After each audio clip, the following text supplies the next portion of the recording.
So what I'm going to talk to you today is about riparian restoration, which is a type of conservation practice. Can you hear me okay? I'll try to, okay, awesome. My name is Jenni Phillips. I'm a restoration director with the STRAW program at Point Blue Conservation Science, and I'll explain what those organizations are in just a moment, but so pleased to be here and talking to you all. Really stoked to be working with Lynn and the San Benito Agricultural Land Trust on this project, as well as the Amundsen Land Trust. We've been looking for projects for years and came across some timely funding, so this has been really fortunate for us to be able to carry out the project. So a little bit about Point Blue. We're a 60-year-old organization. We're conservation based up in Petaluma, California, which is just in the North Bay. And we started as a bird observatory back in the 60s, so collecting data on migratory birds, doing mist netting and things like that, but have since grown as a program to have a really wide reach in the conservation sphere. So we have scientists and staff that are working around the state of California with local NRCS offices, working up in the mountains doing mountain meadow restoration. We've got folks working in sea and marine systems studying cetaceans and whale strikes and things like that. We've got folks working in Antarctica. So just to kind of give you a breadth of where our organization has been and has gone to. And so the STRAW program that I work for is housed within Point Blue, and we're kind of the boots on the ground, community-based, implementing habitat restoration projects. And so STRAW stands for Students and Teachers Restoring a Watershed. We're a 33-year-old program, and we were actually started by students and a teacher in a fourth grade classroom in the early 90s. So those students were learning about endangered species, really overwhelming topic for a fourth grader. We're curious about how they could help, and their classroom actually started a year-long research project to learn how they could help endangered species, and one way they could found out was through habitat restoration. So they talked to their community and they did their very first habitat restoration project as a class with a local rancher. And the rest is history. So the STRAW program now works with over 3,000 students a year across the Bay Area, over 80 different projects, ranging from these large riparian projects to working along the bay edges and so much more. So just to answer some questions from the agenda, so the intro to this particular site, we got funding from the Wildlife Conservation Board. That's a local state agency, and therefore our focus for this project is very wildlife focused. They want to make sure we're enhancing habitat and lands. So we're actually standing next to the restoration area that I'll point out to you. So the span of it actually ends up being 2,700 linear feet, and you can kind of see where the fence leaves off up towards the freeway there, extends to these larger trees, and then passes us all the way downstream to kind of where we started, and there's a culvert down there. And this I should have blown up these maps, but this kind of gives you a little bit of a sense of the scope of it. And right off the bat, you can probably notice you see some large vegetation in the distance, but it stopped pretty abruptly. And so Lynn, when she first came to us on this project, identified that this would be a really critical stretch because there has been some land degradation, but mainly there's just this whole creek is denuded from any vegetation. So this was a really prime candidate location for some project work.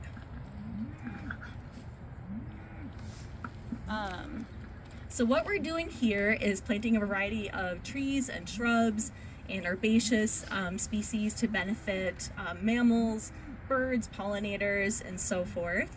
And we're building a wildlife corridor, and this is really based off of, I have the study here, but there's a local group, the Peninsula Open Space Trust partnered up with Pathways for Wildlife, which is a local research group, and they did some studies in this region, as Lynn was talking about earlier. There's a lot of wildlife crossing the highway, but also finding these little pinch points where there's culverts that go underneath the highway where they can access the property. So again, the point of this restoration really is to cover one culvert to the other to enable that passage. Their studies show that they were seeing small mammals, bobcats, weasels, those kind of things, skunks. So we knew that, you know, the work that we're going to do here is going to be impactful and addresses a very critical issue.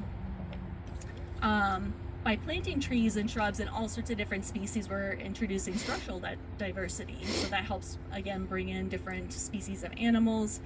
You're seeing right here the cattle exclusion from the property, and I'll talk about that in a moment, from the project area rather. That's to keep the cattle out, which number one sort of enables this area of land around the creek to rest, and we can kind of passively watch what species come back when native plants start to pop back up. But then we come in with an active restoration approach, you know, where we're actually putting plants in the ground and doing some active enhancement in that way. Also, keeping cattle out of the creek improves water quality. We don't have those little hoofs trampling in the water. At some point, we would like to introduce cattle back into the project area once these plants get bigger and more robust and they can handle that foraging. So how does straw successfully grow plants in a rangeland with grazers? As Lynn mentioned and others have mentioned, this is a very collaborative process. Started from the very beginning. We're talking with the land trust, we're talking with the grazers, the land managers. We want to build a project that is successful, but also that everybody is on board with. So we talk a lot about, you know, how much acreage we're willing to take out of foraging production and what feels appropriate there. Talking about wildlife friendly fencing, and I just want to kind of point out the fencing that we're using out here is wildlife friendly in that it's got the smooth strands so wildlife can get in and out, but it's strong enough to keep the cattle from getting in, and we've incorporated gates along the way, so there's strategic points for us to be able to get in and out, as well as allowing cattle to pass to these different pastures. So that goes all into the thinking. We're fortifying our planting areas. As you can see, we're putting hog panels around everything we're planting, again with the idea that we'll get cattle in there in the future. We also believe there are some hogs in the area, so we want to keep everything protected. So what you're looking at here in these larger plots are herbaceous plots. That's for our pollinator habitat, so less woodier species, species that are, you know, producing flowers and pollinator resources at different times of the year. And then you're seeing some of these individual plantings. These are direct seed plantings that come from the acorns and the buckeyes that you see out here. Those do incredibly well. It's a low-cost method to get some trees growing. I'm seeing a lot of nods, so I know you folks are familiar with that.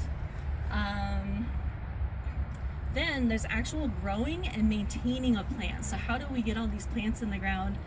And that's what Straw's wheelhouse really is. So we bring in the community aspect. We work with local schools, K through 12. We start our engagement with them in the classroom. So we do classroom lessons, set the context for watershed science, rangeland management, and that kind of thing. And then they come out on a field trip and they get to plant plants. And when they come out, you can imagine school bus, just like your guys' bus this morning, showing up, walk down this same pathway with the students, circle up, do introductions, get them trained in on how to plant a plant properly. Many have never used a shovel before. Many have never seen a worm in the soil before. So get them really oriented.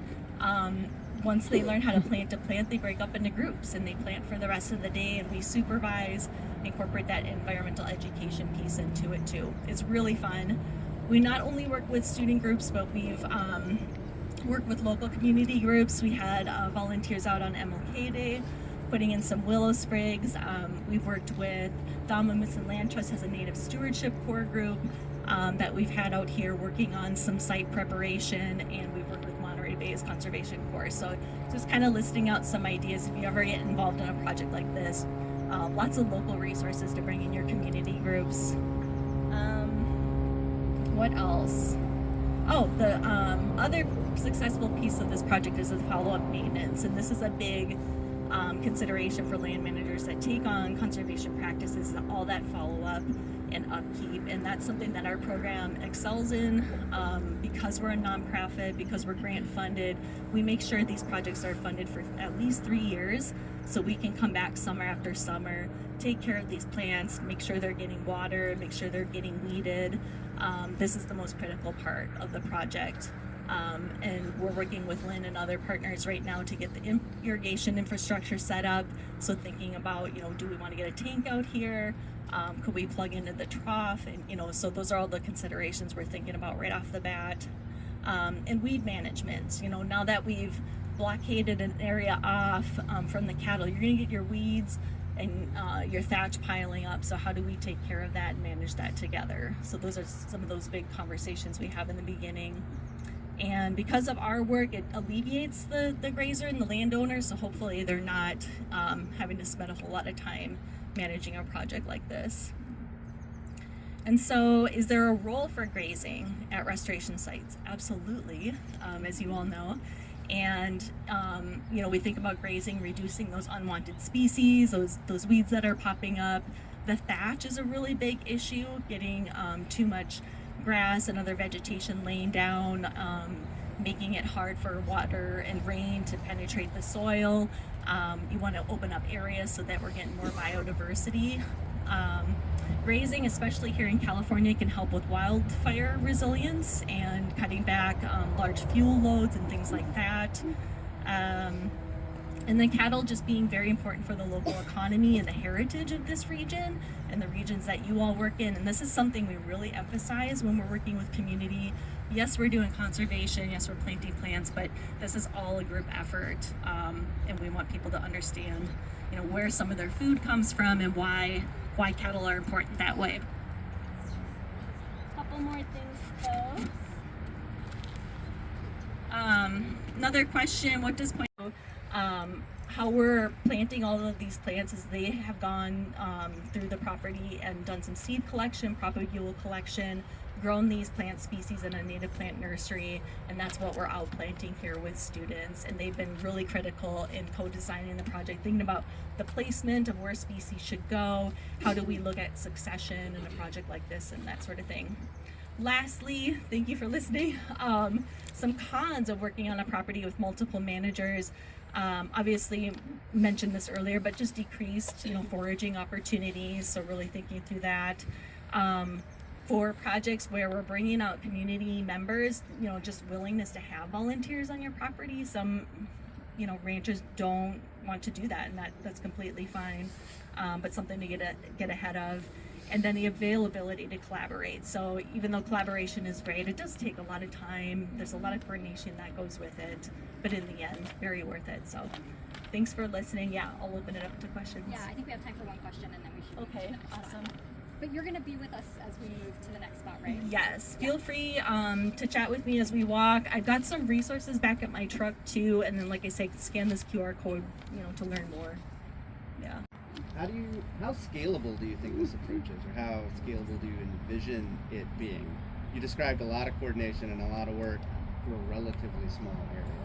Yeah. I love that. Okay, so the question is, how scalable is this? And why I love how you said that it doesn't seem like a large area. I think for us, this is a larger end of a project.